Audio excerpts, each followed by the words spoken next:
Thank you, Chair. Hello, everybody. Well, I have the honor of having the last part of the day before closing the session in the conference, so I'll try to be concise. Well, to begin with, this is the result of a collaboration on a much smaller scale. I'm a PhD student at the Department of Civil Engineering at Aalborg University, and the collaboration is between us and a consulting engineering company with a very strong focus on energy efficiency and sustainable building design in general. So the hard work was actually on that was carried out by one of our master students who spent the time writing his master project and was embedded in the company. But before I tell you what the collaboration was about, I will give you a bit of a background about the purpose of it. So as you probably all know, the Energy Performance Buildings Directive requires all EU member states to apply minimum performance requirements for all buildings. The problem is that it only provides the general framework for that, but the strictness of the application and the precise application is decided on a national level. The context of the study is based on Denmark and the regulations that we have, but I would say that it's relevant in general for the industry. So the Danish Building Code requires calculation of the primary building energy demand and the building energy performance, and documentation of that compliance has to be done at the end of the design phase. So that means that documentation has also have to be done according to a directive of the Danish Building Research Institute 213 with the with a simulation engine or a program called B10, and that means that it's also mandatory to do it for every single project. Besides that, in Denmark, the use of BIM has been mandatory on all public projects above 5 million Danish kroner. That's about a little bit over 500,000 euros since 2007. So all of that is great, and we know that Denmark is very forward-thinking in that relation. But starting with the actual documentation of compliance, many compliance check inputs stem from the building geometry. That includes building location and orientation, the building envelope itself, all of the heating, ventilation, air conditioning systems. That means also heat accumulating properties, hot water supply, as well as heat pumps, photovoltaics, and so on. So despite that, the geometry input is manual and requires numerous measurements because the simulation program itself has an interface which is very similar to the spreadsheet format of Excel. And of course, there is no direct data import from no authoring tools to B10. And that leads to a very time-consuming and error-prone process for every single project. And it's also very interesting that because of that, parts of the building, such as cantilevers or some hidden surfaces, are very often overlooked. And that also makes work on large-scale projects pretty much unmanageable. So for that purpose, the research objectives are to foster fast and less resource-intensive compliance check processes, because obviously all consultancy companies have to do that documentation at the end of the detailed design project before obtaining building permit. But until now, solutions are being done for each of them individually, and that's a very much internal process in each organization. So what we looked at, and why our student was embedded in that particular organization, is to actually try and find out whether that process can be solved in a way that the entire industry, at least in the Danish context, can benefit from. That would of course also mean that the potential of BIM can be deployed, and would also mean that all of those manual, trivial processes would be eliminated, or at least very much reduced. So in that relation, there's a methodology that's a classical design science research methodology, the purpose of which is to develop an artifact for solving a particular organizational issue. And what we also did is that we started with actually analyzing the internal organizational workflows, since we were working with them, but those workflows in relation to the compliance check process would be, of course, standard for all similar organizations. After that, we executed different data transfer tests and developed the artifact and evaluation. Now, to start with that, there is another burden there, that because even though the use of BIM is mandatory on those public projects, the legal norm for use of information communication technology and data sharing in those projects demands the use of a project web, which is a static solution in which each actor very much uploads a copy of their latest discipline model, but that is only reflective of the current state of that model.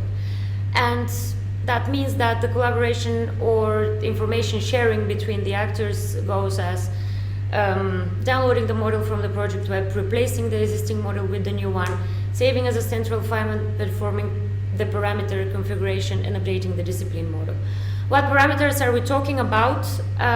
Well, we identified during that analysis that in order to do the compliance code for energy performance, some of the most important elements are the information on orientation and inclination of the windows, the window objects. So that on one hand. On another hand, the company that had that specific requirement that we have to make a solution which is suitable for the use of Autodesk Revit, because that's what they're using, what they were using at that point. And of course also had to be compatible with using a central file and Revit links function, because they have developed an internal template, and at that point they had kind of solved it for a very brief moment in time with using Revit's link function and linking models in an internally developed energy template file. So we identified that a very high level of redundancy in those numerous model exchanges came from the analytical need of exactly object orientation, namely orientation and inclination. So to start with, this is some data showing how much time they were actually using on the measurements and input. In the column on the left, that's different projects. You can see the area of the project and the duration in days relevant to the project area that they were actually using to manually measure the sizes of the windows and to input them in the simulation program. And on the other hand, as I said, using the flow models, we actually mapped the internal workflow related to the data management in the company and all of those information exchanges. We documented every single step, including all of the actors, all of the technical systems, the workflows that they had, and the exchanges that they were making. And in this particular case, it's not so interesting to actually see what the different elements are as to actually comprehend the complexity of the situation, and that it very much resembles a huge spider web. So at that particular moment, as I said, they had developed an internal kind of a solution where they were they had this way of using an internal Revit file with the parameters which the architect would receive. Then he would develop the architect model. He would then assign the orientation and inclination parameters according to the orientation and the orientation of the doors that the window objects were hosted in. That would be done by the use of a particular plugin. Then the data would be exported by another plugin to Excel, and from there, due to the similar formats of the simulation program and Excel, the import would be easy. The problem is that since Revit exports schemes in the form of text, the actual Excel file still had to be modified manually. So what our master student did at that time is he performed 3 data transfer tests. He used GBXML as a preferred exchange standard for energy analysis. IFC is, of course, the internationally recognized open data model, and Revit's application programming interface, because, as I said, the company had this requirement that it was Autodesk Revit that we had to have a focus on. And then the evaluation criteria we mapped, as it is important to note here that the first one, reliability, is important because considering that it's a compliance check process, then the provided geometry has to be 100% correct, even though it's actually, it may also be in the early design phases. So all of those 7 criteria, they were agreed upon with all of the actors that were involved and that were about to be also involved in the development of the solutions, since they would be the final end users of it. And that also means that whatever solution was to be developed, it had to be easy to use. And it didn't have to require a very high level of expertise in, let's say, one particular domain, so that it had to be used by all of the people, starting from those that were dealing with modeling to the engineers that were actually dealing with the different systems, and to those that were actually dealing with the compliance check procedures. So when it comes to the data transfer, observations, and evaluation, this is just a very brief summary. All processes were to be have been documented and described.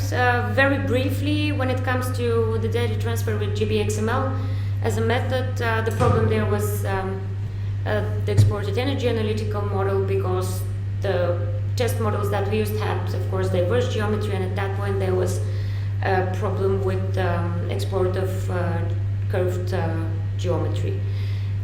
The issue was that in the cases where there was a window hosted in a curved wall, it was exported into several small ones, and that provided very much false results.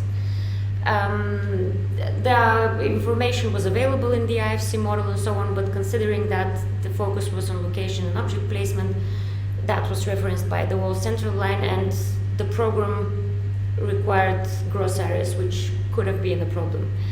And then Revit's API provided the necessary information, and the only issue that we had there is that it couldn't exactly be established. The baseline for calculation of window areas was kind of hard to determine at that point.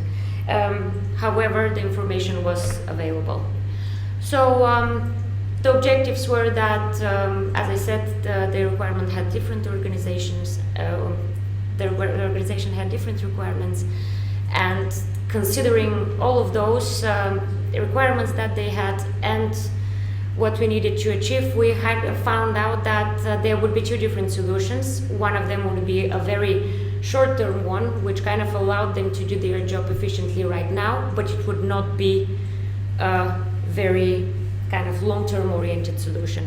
That's why, even though it's controversial, the final solution at that point was just to create an add-in for Revit, for geometry export to Excel, and then import to B15 that they could use pretty much immediately and do their work efficiently. About the implementation, I will not go into detail with this. This, of course, we have documented as well. But during the development, it was developed in C#, mostly due to the available software development kit samples. And during the development, data was shown in Revit's user interface just to make sure that it was correct and it was the exact provided information. We tested it briefly on 2 separate cases. The first one was a very simple case developed on the spot for the particular test, and the second one was a real project that the company was working on at that particular moment. So The results, very briefly, as I said, considering that it's the Revit link function that had to be used and the model had to be linked to the template file that they were using. The first test showed that all 17 windows were exported with the exact information. And then the second model was linked into the same file, so obviously the window objects exported were together from both projects. And we can also see that the information on inclination and orientation was correct. Yeah, that was, obviously we can see that the export happened in about 2 seconds, which completely could not be a matter of discussion compared to the manual measurement time that they had to use. And in conclusion, yeah, one very big thing that we identified is a huge mismatch between the mandatory energy frame compliance and procedure and the BIM principles that absolutely were not facilitated by that procedure. And the study targets the automation of extraction for building geometry, and again the short-term solution was that, but the long-term one very much targets the using of open data models and let's say automation methodology that would be forward-looking and would kind of be able to reflect the principles of them. So with that, yeah, I'd like to thank you for your attention, and yeah, we're open for questions.